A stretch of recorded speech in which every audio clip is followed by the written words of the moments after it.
Bienvenue dans le podcast de Rappel, le premier média rap français dédié aux femmes. Découvrez leur histoire, leurs talents et plus encore. Uniquement pour elles, présenté par elle, Mana Leader, produit par Greenwood Productions.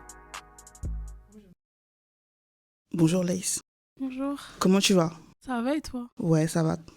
Aujourd'hui, on va parler de ton EP, de ton projet et un peu de toi, parce qu'il vient de sortir le 8 mars. Oui, c'est ça. Ok. On va faire au fil de l'EP. Donc on va parcourir ton EP pour te découvrir toi et ta personne et ta musique. Du coup, on va commencer par Concu. Comment tu as travaillé le morceau? Alors, Concu, on l'a travaillé vraiment en tant que freestyle au tout début. Ok. C'était un peu un son pour que... Parce qu'on avait l'habitude de... Enfin, j'avais l'habitude de travailler des sons rap où c'était pas trop aéré. Et là, j'avais vraiment envie de montrer ce côté un peu ricain. Parce qu'il y a le refrain, il y a des paroles en anglais et tout. Et dans les couplets, j'avais vraiment envie de m'amuser. Alors, pas trop... en fait, qu'il y ait des punchlines, mais que ça soit pas non plus trop bondé, que ça soit vraiment léger à écouter, en mode... c'est un son qui a été travaillé comme un freestyle. Ok. Dedans, tu dis, si ton raclo parle de Wham, il t'a sûrement dit que je rappais mieux que ses potes. Donc du coup, ma question est, est-ce que tu souffres de cette comparaison permanente avec les hommes dans le rap? Ça fait longtemps que...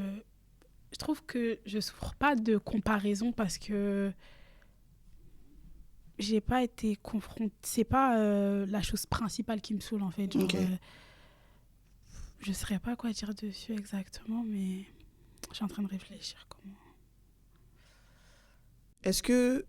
Parce que c'est pas avec les hommes qu'on nous compare le plus, j'ai l'impression. C'est entre femmes, du coup? Oui, plus, je trouve. Mais du coup, comment toi tu vis ça? Comment tu vis cette comparaison permanente entre les femmes? Au début, ça me saoulait. C'était chiant, etc. Même, on va toujours nous comparer à l'artiste qui a le plus vendu et qui est la meilleure, Jams. Et au début, quand on me comparait à elle, en fait, ça a toujours été valorisant. Mais c'est vrai qu'à force, quand on nous compare même avec d'autres artistes qui n'ont rien à voir, c'est chiant au début. Okay. Mais après, je me dis, c'est à moi de faire en sorte, dans les prochains albums, même avec les choses que je vais sortir, de plus, encore plus, faire en sorte que mon identité elle ressorte pour qu'à un moment donné, on n'ait plus à me comparer, quoi. Ensuite, dans Je suis, oui. Ce morceau il a l'air très personnel et à la fois très impersonnel quand je l'écoute parce que tu parles de plusieurs cas de figure différents. Moi, je veux savoir, qu'est-ce que ce morceau représente pour toi? Qu'est-ce qu'il veut dire? Ok, ce morceau, c'est vraiment un morceau qui me tient à cœur parce que déjà, c'est mon son préféré de l'EP. Ok.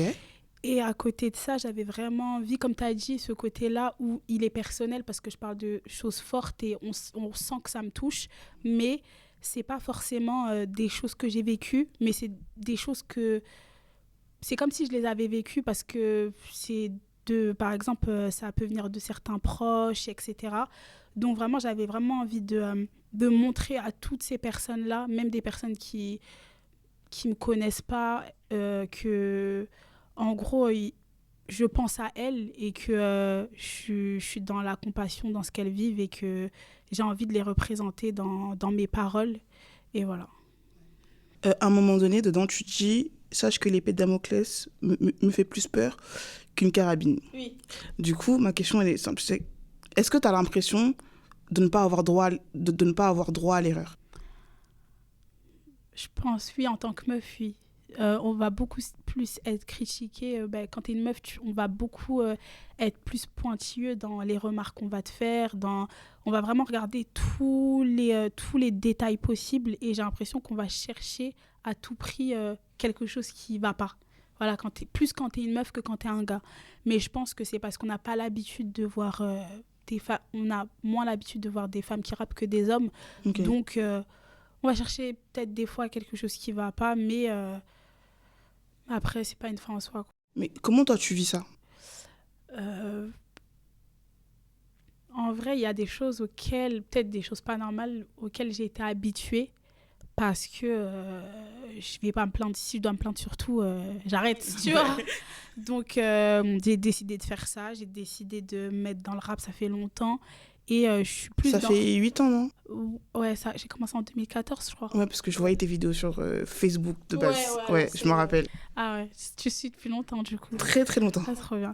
Et du coup, ouais, je pense que je savais dans quel délire je mettais les pieds et que, en fait, il y a des choses où ça sert à rien de se plaindre, comme le fait de dire oui, les meufs, elles sont moins représentées. Il y a des choses, c'est des faits, mais il faut essayer d'aller à l'encontre et essayer de faire en sorte de changer les choses plutôt que de se plaindre. C'est pour ça que j'ai du mal à savoir des fois qu'est-ce que je ressens, par exemple, par rapport à certaines critiques ou le fait d'être comparée, parce que en vrai, c'est pas des questions que je me pose, tu vois. Je suis plus en mode, on me compare, je vais faire en sorte qu'on me compare le moins possible. On me critique parce que je suis une femme, je vais les faire taire en faisant un bête de freestyle, tu vois. Je suis plus dans cette DA-là. Ok. Après, on a le morceau VS, qui est une version c'est Leslie versus Lace, si j'ai bien compris. D'abord, je voudrais savoir qui est Leslie. Parce que du coup, on découvre un peu Leslie, mais on ne sait pas vraiment qui elle est. En vrai, Leslie, c'est une meuf qui est timide, qui se met pas forcément en avant, qui est un peu plus en retrait, qui observe et qui ose pas, j'ai l'impression, tu vois. Et Lace, c'est plus en mode, c'est tout le contraire, c'est la meuf qui, des fois, elle est rattrapée un peu par Leslie, tu vois, mais elle y va, elle fonce, déterminée, genre rien ne peut l'arrêter. Donc c'est vraiment deux personnes différentes, je trouve.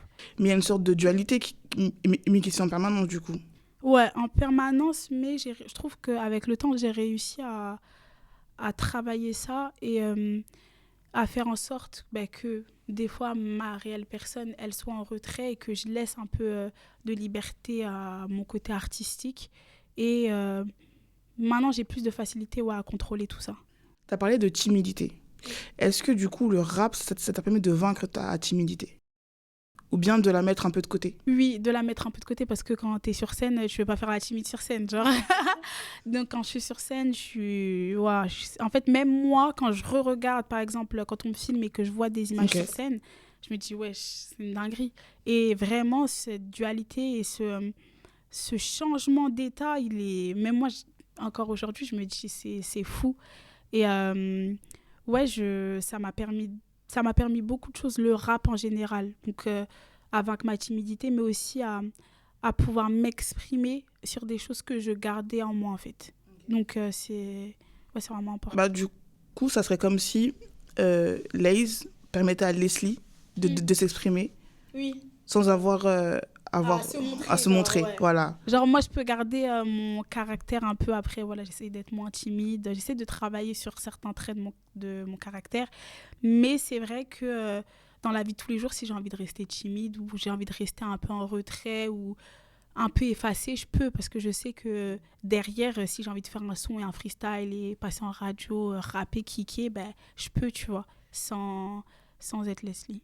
Ouais, mais c'est pas compliqué, c'est pas lourd un peu à gérer parfois de devoir jongler entre deux sortes de personnalités différentes du coup? Non, parce que Lace, c'est aussi une partie de moi en fait. Tu vois, c'est pas comme si je m'inventais un personnage quand j'étais Lace. C'est vraiment, comme je dis, genre Lace, c'est vraiment la personne que j'aimerais être aussi dans la vie de tous les jours. Mais je suis aussi contente d'être Leslie dans le sens où il y a ce côté où j'aime bien, tu vois, garder ce côté de mystère quand j'arrive dans un endroit. Je suis pas le genre de meuf qui va crier, me montrer. Justement, ce côté-là, ça permet à ce que quand les gens découvrent Lace, ils sont encore plus surpris, tu vois, en mode « Ah ouais, genre, tu fais du rap, genre, tu rappes comme ça ». Limite, ils sont choqués, tu vois. Donc, c'est cool. À un moment, tu dis « Ça fait maintenant 2 ans que je prépare le casse du siècle ». Donc, du coup, est-ce que là, tu parles de ton projet ou de ta... Comment tu as travaillé ton projet? À quel moment tu as eu le déclic pour dire là c'est bon, je pense que c'est le moment pour moi d'y aller? Ok, alors mon projet, je pense que je prépare depuis que j'ai commencé le rap en vrai. Tu vois, on prépare tous dans notre tête, on a tous les artistes ont un truc dans leur tête à se dire ouais, faut que je sorte un projet parce que c'est ce qui va montrer ton identité à tout le monde. Et par contre, je mettais du temps parce que voilà, je savais pas trop ce que je voulais retranscrire dans un projet global, tu vois. Et par la suite, ce qui s'est passé, c'est que j'ai rencontré les bonnes personnes et ils m'ont aussi boosté parce qu'il faut sauter le pas. Et en tant qu'artiste, tu peux rester sans sortir de projet toute une vie en vrai, tu vois, parce que des fois, tu n'as pas forcément des obligations de fou, donc ça fait que, tu vois, moi, j'ai commencé pour des raisons où c'était de la passion. Donc, je suis toujours dans ce truc-là, ouais, il faut que ça soit bien, il faut que ça soit beau, il faut que ça soit... Et à un moment donné, le temps, il passe et les gens, ils attendent. Donc à partir de ce moment-là, ouais, j'ai rencontré les bonnes personnes et on s'est dit, ouais, là, il faut qu'on lance la machine. L'EP, il s'est fait cet été. Mais en amont, j'avais déjà quelques textes, etc. Et après, j'ai rencontré... mon équipe, du coup, avec qui on a confectionné l'EP, on a cherché à savoir quelle émotion je voulais retranscrire dedans. J'ai fait en sorte je voulais en fait que ça soit quelque chose de très réaliste, tu vois, qui se rapprochait de moi. Comme ça, je savais que dans l'EP, j'allais pas galérer à trouver des thèmes et tout, parce que ça parlait de ma vie. Et par la suite, j'ai écrit... donc ça commence en gros c'est la thématique, c'est du lundi au dimanche pardon. Ouais, du lundi au dimanche, t'es dans ma vie, je raconte mes galères, mes peines de cœur, mes problèmes familiaux un peu, et je me livre du coup toute cette semaine. On a une semaine avec Laïs complètement, oui, voilà, dans tous ces états et ces émotions. Voilà, toutes ces émotions. Vers la fin du morceau de VS, oui. C'est Leslie qui parle à Laïs, je crois, si je ne me trompe pas, oui. Où tu dis, y a plein de gens qui disent souvent que tu es sous-cotée. Ouais. Comment tu vis ça, le fait qu'on te prend pour l'éternel rookie, genre depuis très longtemps? En fait, moi je trouve que quand les gens parlent, c'est qu'il y a matière à parler, tu vois, genre dans le sens où, comme j'ai dit, c'est mon premier EP, mais ça fait longtemps que je rappe. Donc pour certains, je suis sous-cotée. Moi, je vois pas les choses comme ça, encore une fois. Je pense qu'à un moment donné, si tu vas aller chercher ce que tu as à chercher, tu vas le chercher, et à un moment donné, tu vas le trouver, tu vois. Et je trouve que des fois, les gens, ils ont le sous-côté facile. En mode, t'es forte, c'est bon, genre, tu dois exploser du jour au lendemain. Mais en fait, la musique, c'est un parcours, tu vois. T'as l'impression qu'ils ne testent pas à faire le processus d'un artiste? Ouais, c'est pas forcément de leur faute, parce que même moi, il m'est arrivé à mes débuts d'envoyer des messages à des artistes que je kiffais, genre en mode, ouais, je trouve que t'es trop sous-côté, t'es trop fort. Et c'est pas méchant, tu vois. Eux, quand ils le disent, c'est vraiment... pour dire que je suis trop forte pour la place que j'ai. Mais en gros, ce que j'aimerais leur dire, c'est qu'un artiste, en fait, il a un cheminement à passer. Il doit passer par des échecs, des réussites, il doit rencontrer des personnes, se séparer de certaines personnes. Vraiment, c'est un cheminement. Et on est dans la culture du... j'ai plus le mot exact, mais c'est... la réussite, elle doit arriver en un clic. La culture de l'instant, du coup. Pas forcément de l'instant, mais c'est en mode... on a l'impression que la réussite, c'est en un clic, tu vois. Alors que c'est un cheminement, c'est même en tant qu'artiste, genre, il y a ce côté-là où tu fais un travail sur toi-même, tu te remets en question, des fois tu es perdu, des fois tu sais pas forcément ce que tu veux, tu vois dégager. Et il y a plusieurs fois où moi je me suis dit, mais heureusement qu'à cette époque-là, par exemple, ça n'a pas pété. Parce que il y avait ce côté-là où moi j'étais pas prête, et ce que je voulais faire ressentir aux gens, c'était pas réellement ce que j'étais, tu vois. Et là, à l'heure actuelle, je suis contente, c'est mon premier projet, mais c'est vrai que les gens, du coup, par rapport au fait que j'étais connue sur les réseaux sociaux avant, ils se disent, ouais, il faut qu'elle perce demain. Mais laissez-moi le temps de sortir mon projet. Enfin, là, j'ai sorti mon projet, du coup, mais sortir mon album, vraiment. Et j'ai vraiment un lâcher-prise sur ça, mais depuis des années, même quand j'étais sur Insta, parce que je me mets à la place des gens et je peux comprendre comment ils pensent, et c'est pas méchant, donc moi ça me dérange pas en vrai. Ok.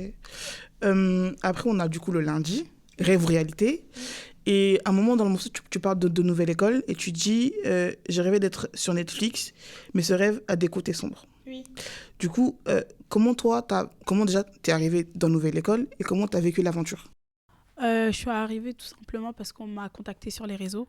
Donc, on m'a contactée, on m'a proposé l'émission. Et, excuse-moi. Et du coup, j'ai mis du temps à accepter, j'ai mis du temps à ouvrir le message, je réfléchissais, j'en ai parlé avec mes proches, etc.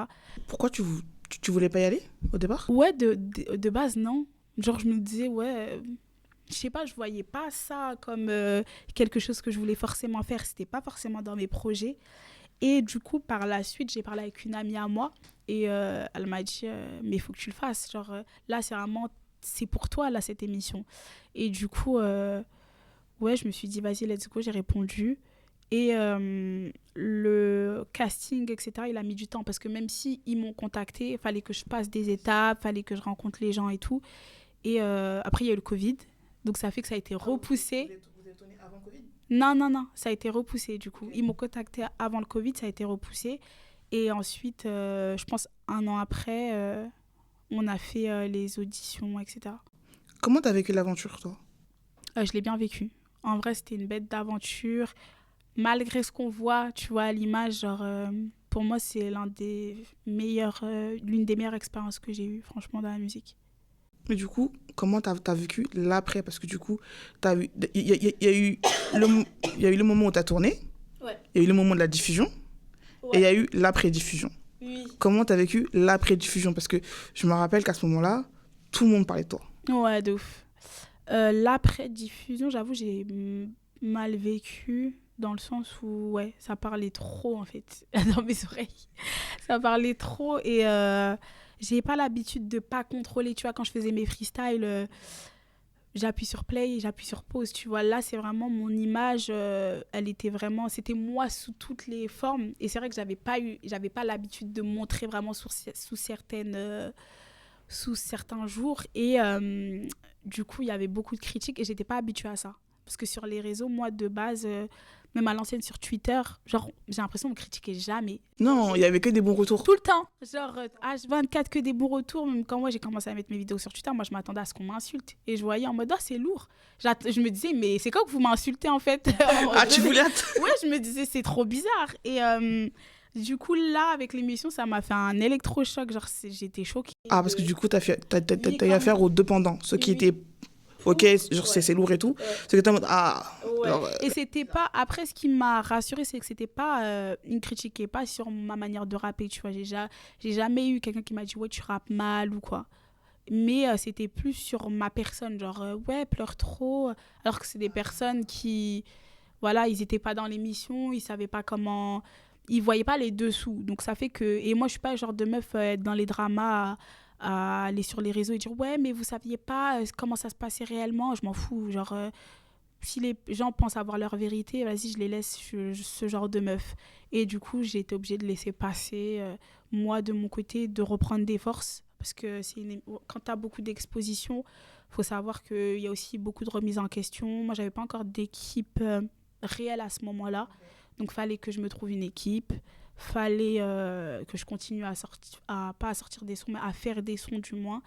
Et fallait que je sache en gros ce que je voulais faire. Parce que du coup, après l'émission, il y a eu un long temps de latence où genre on t'a pas trop vu. Oui. C'était ce moment-là où tu voulais reprendre des forces, te ressourcer? Ouais, me ressourcer, mais dans ressourcer, il y a toujours... En fait, je m'arrêtais pas. Je continuais à faire du son, etc. Je rencontrais plein d'équipes. On me proposait on m'a proposé quand même des choses en maison de disque et tout, mais je regardais ça d'un œil en mode voilà, faut pas faire des choix bizarres. Et puis même j'avais eu un message de Shai qui m'avait grave donné de la force. Elle m'a dit franchement, le seul conseil que je peux te donner là à l'heure actuelle, c'est... Elle aussi, elle était dans des sauces parce qu'on n'arrêtait pas de l'insulter, donc voilà. Ouais, c'était chaud. Et elle me disait prends ton temps surtout. Ne sois pas pressé en fait, genre il y a rien derrière qui si ça doit bien se passer, ça se passera bien, t'inquiète pas, mais ne fais pas des choses que tu vas regretter. Et du coup moi j'ai pris mon temps et c'est pour ça qu'il y a beaucoup de gens qui me disaient oui mais t'as pas profité de la lumière, de je sais pas quoi. Mais avant ça je faisais aussi de la musique, je faisais mes vidéos, donc ça a été de la grande exposition, mais j'étais pas en mode ouais faut que je me dépêche de sortir des trucs je suis pas du tout dans ce délire là, vraiment. Du coup, tu as dit qu'à ce moment-là, tu n'avais pas encore d'équipe. Mais à partir de quel moment tu as eu l'équipe que tu as maintenant, par exemple? Je pense 1 an après...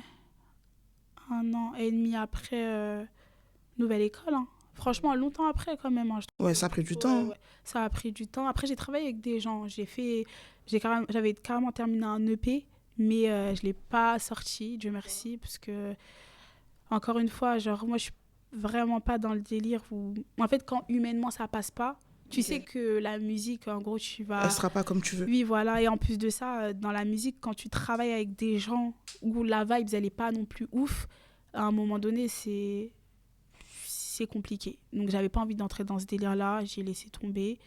Et après, j'ai retravaillé avec d'autres personnes. Aussi, pareil, c'était un peu compliqué. Et après, j'ai trouvé... Donc, tu as mis du temps à trouver chaussure à ton pied, oui, voilà, musicalement. Ouais. Après, on a le morceau Mardi, où tu parles un peu de ta vie sentimentale. Oui. Et j'ai juste 2 questions. Comment, en tant qu'artiste exposé, on gère une vie amoureuse et comment t'arrives à faire la balance vie privée, vie publique? Ou c'est encore compliqué? Ouais. Comment on gère pas. Non, non, en vrai, je sais pas comment expliquer. C'est vrai que j'ai mis un peu en après, je suis discrète sur ça en vrai, oui, mais j'ai mis un peu en stand-by à ce moment-là cette partie-là. Donc, c'était un peu compliqué. Mais là, à l'heure actuelle, en vrai, ça va. Ouais, si je dois sortir, je sors. Genre, je me mets pas de frein. Après, c'est vrai que des fois, on me voit, voilà. Mais... T'arrives à gérer ça, que les gens ils viennent te voir pour demander une photo ou quelque chose? C'est pas ouf. Après, par exemple, quand je suis sur Paris, je fais ma vie. Genre, Okay.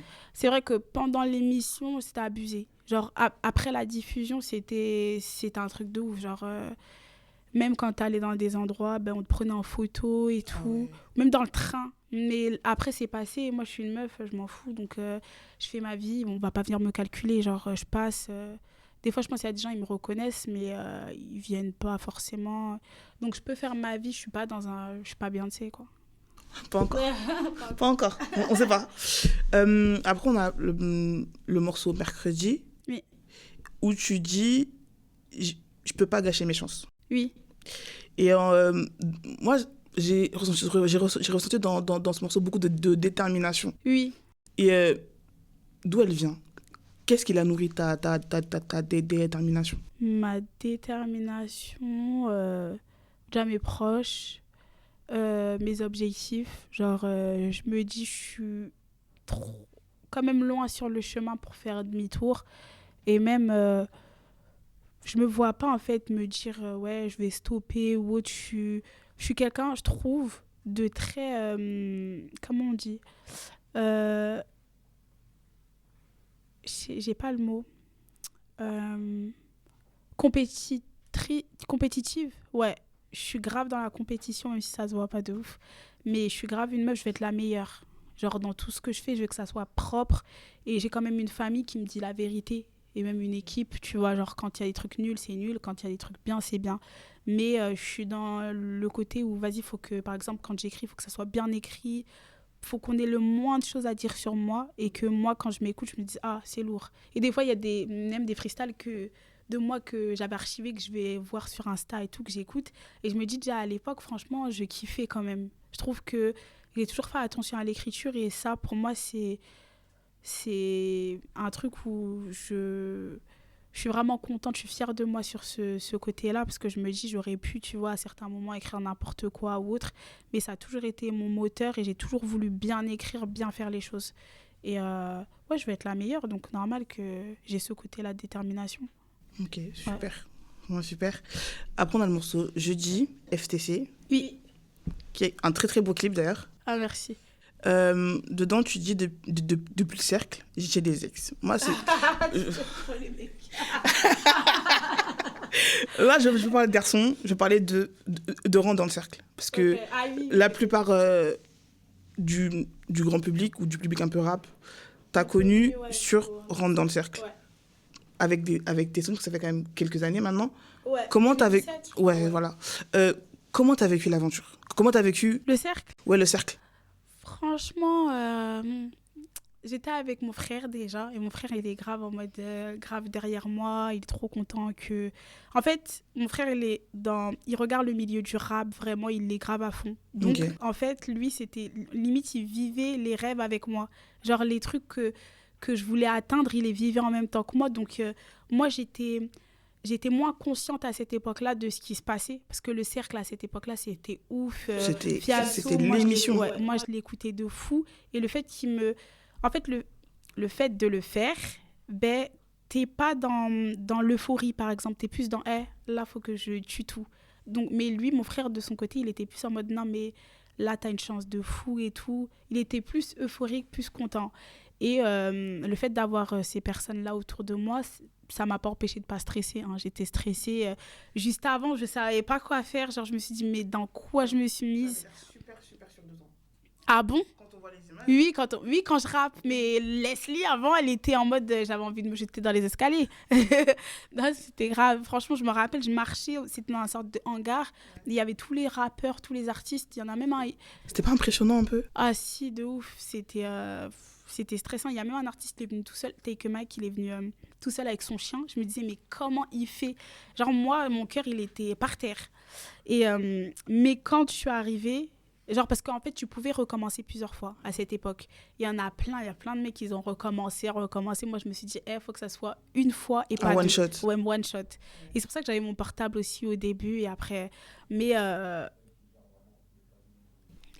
du coup, ouais, c'était une expérience de fou. Mais encore une fois, en fait, dans aucune de ce genre d'expérience, je me suis pas sentie à ma place. Tu vois, genre, en fait, quand tu es dedans, tu te dis, c'est vraiment ça que je veux faire. Je suis stressée au début, moi, et après, genre, c'est comme si la machine, elle démarrait et je me disais, non, mais c'est vraiment une bête d'expérience, c'était trop lourd.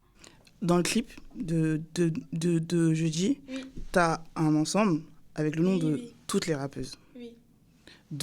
D'avant, de maintenant, même les jeunes rookies un peu. Oui. Pourquoi tu as voulu faire ça? Qu'est-ce que ça représente? Alors, j'ai voulu faire ça tout simplement parce que selon moi, même si il y en a certaines, je ne les suis pas sur les réseaux, ou on ne se suit pas forcément, pour moi, elles mettent toutes leurs pierres à l'édifice pour faire avancer le mouvement. Donc, pour moi, c'était important dans ce clip-là, surtout que je dis c'est le retour du rap français, c'est aussi un shout-out à Kerry, mais il y a ce côté-là où... En fait, j'aime pas faire semblant que, vas-y, il n'y a personne qui existe. Par exemple, il y a certains artistes, quand on va leur demander, ouais, t'écoutes, tu connais des rappeuses ou elles vont me dire peut-être non, tout ça. Moi, je suis consciente qu'il y en a plein et c'est une bonne chose parce que voilà, on va vers une ère où ça commence à être décomplexé d'être une rappeuse et c'était vraiment pour les remercier de faire avancer les choses à chacune leur niveau, tu vois. Je trouvais que c'était hyper important et surtout, que ce soit les anciennes ou les nouvelles, que c'est en quelque sorte... grâce à elle aussi qu'on continue, tu vois, parce que s'il n'y en avait pas, je pense qu'il y en a plein qui seraient découragés, et là, le fait qu'il y en a un peu plus chaque jour, vas-y, ça fait en sorte qu'il y ait de la compète, qu'il y ait ce truc-là où, ouais, le rap français, en fait, il évolue encore plus. Est-ce que tu as l'impression que les femmes, elles sont réellement acceptées dans le rap, même par du public ou dans le milieu? Déjà, il y a moins de femmes qui rappent, il y a plus d'hommes, donc... moi, je pense qu'il y en a plein qui n'osent pas, tu vois, parce qu'elles ont peur des critiques, etc. Mais ça commence à être accepté, je trouve, vraiment. Et par rapport par exemple, au modèle américain où c'est vraiment accepté de ouf, je trouve là-bas, nous, un peu, on est en retard des fois, mais je trouve que ça évolue et c'est cool. Ouais. Est-ce qu'en tant que femme noire, du coup, dans le rap, t'as eu l'impression d'être plus en difficulté que les autres? Pas du tout. Pas du tout, parce que le rap, il n'y a que des Renois, limite. Il y a beaucoup de Renois et je pense pas que ce soit sûrement là-bas que je vais ressentir du racisme ou quoi. Après, pour le moment, non, tu vois. Après, j'espère pas. Mais j'ai plus ressenti du sexisme que du racisme. Ok. Ouais. Après, on a le morceau Ta Voix, vendredi. Ouais. On arrive bientôt à la fin de la semaine, d'ailleurs. Ouais. Est-ce que, du coup, ta voix, c'est ton refuge? Ou ta boussole?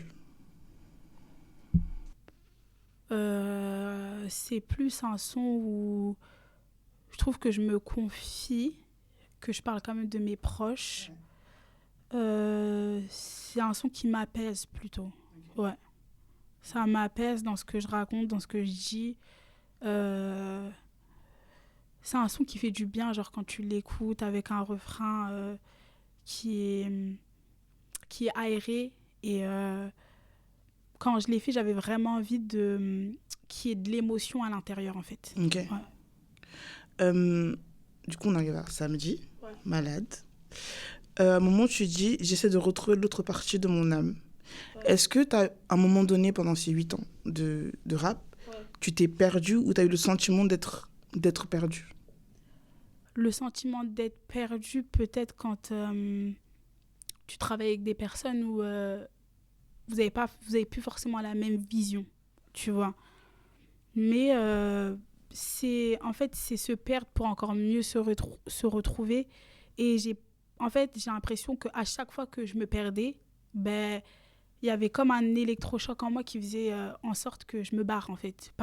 Que je décide d'arrêter, en fait, voilà, je suis jamais vraiment restée dans mes souvenirs, je suis jamais restée longtemps quand je sentais qu'en fait j'étais pas à ma place. Voilà, je reste où je me sens à ma place et où je sais que je peux faire des grandes choses. Quand je vois que on n'a pas la même vision, tu peux être je sais pas qui, genre je suis grave dans un truc où j'ai confiance, tu vois, en moi, en mon art, on va dire, et j'ai confiance en la sincérité que je veux mettre dans tous les projets que je vais faire.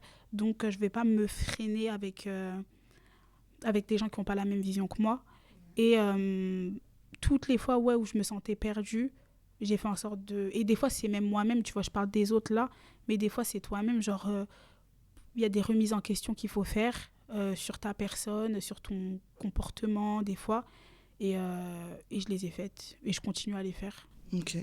Après, on arrive du coup à dimanche. Ouais. Je suis plus là. Ouais. J'ai juste une question. En fait, parce que dans le morceau, on a l'impression que tu fermes une porte pour aller vers d'autres horizons. Ouais. J'ai une question simple. Qu'est-ce qu'on peut attendre pour la suite?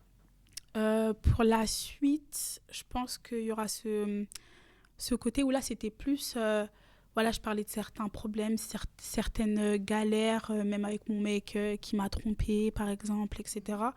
Et pour l'album, du coup, on va plus être dans quelque chose d'encore plus personnel, dans le sens où ce que je veux dire, je pense que je vais vraiment entrer... ça va être comme... je vais voir ça, et même le EP, c'était un peu pareil, mais là, ça va vraiment être... je trouve que je vais mettre plus de détails dans ce que je raconte, et par rapport à moi, on va entrer plus dans quelque chose de personnel, mais... je vais faire en sorte de m'ouvrir, par exemple, dans les feats. Déjà, il y aura des feats. Okay. Donc, il y aura ce truc-là où je vais m'ouvrir, mais ça sera plus introspectif, tu vois. Genre, par exemple, dans l'album, je parle du fait que mon mec, il m'a trompée. Et là, dans le EP, dans l'album, non. Dans le EP, dans l'EP, je parle du mec qui m'a trompée. Et dans l'album, je vais parler de... pourquoi en fait j'en viens à ce qui me trompe et à retourner vers le même type de mec, tu vois, ça sera plus en mode dans le pourquoi il s'est passé ça que dans le il s'est passé ça, donc exactement, on va plus détailler même des facettes de moi, des côtés de moi qui sont pas forcément, voilà, j'ai pas que des qualités, j'ai aussi beaucoup de défauts, donc vraiment j'ai vraiment envie d'entrer dans ce truc là et ça va vraiment être une thérapie parce que ça va être une autocritique sur certains sons et j'ai trop hâte en vrai. Ok, merci beaucoup. J'ai une dernière question à te poser. En ce moment, en France, il y a une grosse polémique autour d'Aya. Ouais. Je pense que tu l'as vu. Qu'est-ce que t'en penses, toi? C'est fatigant, en fait. Je pense que c'est dommage que... en fait, à partir du... Comme je disais, en fait, nos parents... pour ma part, moi, mes parents, ils viennent d'Afrique, mais ils ont vécu en France. Et quand ils sont venus, ils n'ont pas eu la chance de faire leur passion, etc. Et nous, on est la génération, enfin, je dis nous, mais la génération même au-dessus de moi, tu vois, elle, je ne sais pas à quel âge. Mais en gros, cette génération-là, c'est une génération qui a su prendre des risques. Et aujourd'hui, voilà, je trouve que de plus en plus, tu vois, genre, on rentre dans des trucs où... on essaie d'entreprendre nous-mêmes, de faire de la musique, de faire du sport, etc. Et c'est, comme je disais, c'est une nouvelle France. Et c'est génial, en fait. C'est une revanche aussi sur plein de choses de la vie. Et je trouve ça dommage que des personnes ne voient pas ça comme ça ou voient plus ça en mode, ouais, on ne se reconnaît pas en ce qu'elle raconte, donc on ne veut pas. Mais je trouve que ça va au-delà de même ce qu'elle raconte. C'est un symbole et c'est une fierté, c'est une victoire, tu vois, de se dire qu'elle peut faire les JO et que Macron, il l'a appelée. Donc je trouve ça dommage que les gens soient racistes. C'est bête, en fait. Mais les racistes, je ne les calcule pas trop, donc je ne peux pas, tu vois. En vrai, on peut faire pas grand-chose à part ne pas les calculer. C'est ça, et je trouve ça dommage aussi. Mais en fait, je suis partagée entre deux trucs parce que je me dis, bon, qui dit rien consent. Donc quand tu vois des trucs comme ça, tu es obligé de parler, en fait. Mais à côté de ça, en fait, leur donner l'heure comme ça, c'est aussi dommage. Il y a le pendant de on dit rien, mais du coup. Oui, on peut pas rien dire, tu vois, avec des trucs comme ça parce que qui dit rien consent. Mais il y a ce truc-là où, franchement, c'est ridicule. C'est comme quand tu es en primaire et qu'on te dit retourne en Afrique, je sais pas quoi. Tu vois, ça, ouais, non, mais même ça fait pitié. Genre, je trouve leur pancarte, elle est ridicule. Déjà, la pancarte est ridicule, surtout qu'ils ont pris le temps de la faire. C'est ça. De faire la photo. Et au final, de se cacher. Donc, en fait, ça a rien parce qu'ils ils savent qu'ils peuvent être condamnés pour ça, mais du coup. Oui, ils savent qu'ils peuvent être condamnés pour ça, mais si vraiment tu sais que soi-disant, ton propos, il est intéressant et que les gens vont... En gros, ce que tu dis, c'est la vérité. Bah, te cache pas, en fait. Pourquoi tu te caches, tu vois? C'est que même eux, ils savent qu'ils sont ridicules, tu vois. Donc, franchement, je suis même pas exprimée sur les réseaux par rapport à ça parce qu'en vrai, je les trouve ridicules et j'espère juste qu'elle fera les JO, c'est tout. Okay. En tout cas, merci beaucoup, Lace. Est-ce que tu as un mot de la fin? Allez streamer Lace, qui est sorti depuis le 8 mars. Et j'espère que vous allez kiffer le projet et l'album par la suite. Merci beaucoup. Merci.